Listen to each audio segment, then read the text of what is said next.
Welcome to grey matter enhancer. Mahasweta Devi অনুবাদিত ভারতের লোককথা বইটি থেকে আজকে যে গল্পটি পাঠ করব সেটি হলো বাঘ জানতো না সে বাঘ। এটিও একটি বাংলা লোককথা। শুরু করছি। এক বাঘিনীর পূর্ণ গর্ভ, সে ঝাঁপ মারল এক ভেড়ার পালে। তখনই তার প্রসব বেদনা হলো।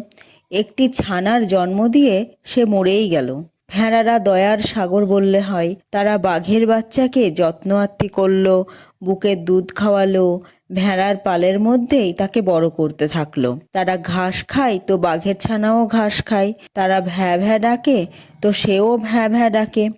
অবশ্যই ওর ভ্যা ভ্যাটা কিছু বেয়ারা ছাঁদের। যখন বড় হলো চেহারায় সে বাঘ, স্বভাবে আচরণে সে ভেড়া। একদিন এক জাঁদরেল বলিষ্ঠ বাঘ এই ঘাস খেকো বাঘের বাচ্চাকে দেখে তাজ্জব। সে এগোতেই ভেড়ার পাল ছিটকে মিটকে পালাচ্ছে।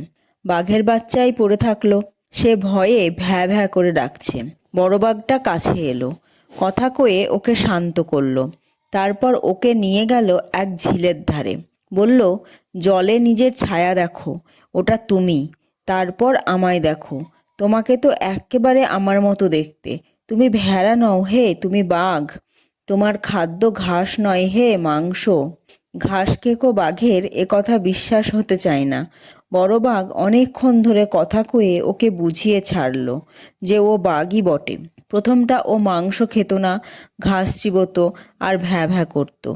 অবশেষে একদিন বড় বাঘ ওকে এক খণ্ড মাংস খাইয়ে ছাড়ল। রক্তের স্বাদ ভীষণ ভালো লাগলো ওর। ভ্যা ভ্যা ডাকা আর ঘাস খাওয়া ও ছেড়ে দিল। এতদিনে বুঝলো ও ভেড়া নয়, বাঘ। চলে গেল বড় বাঘের সঙ্গে, ওর মতো বাঘা হয়ে গেল। আজকের গল্প এটুকুই। আবার দেখা হবে পরের ভিডিওতে।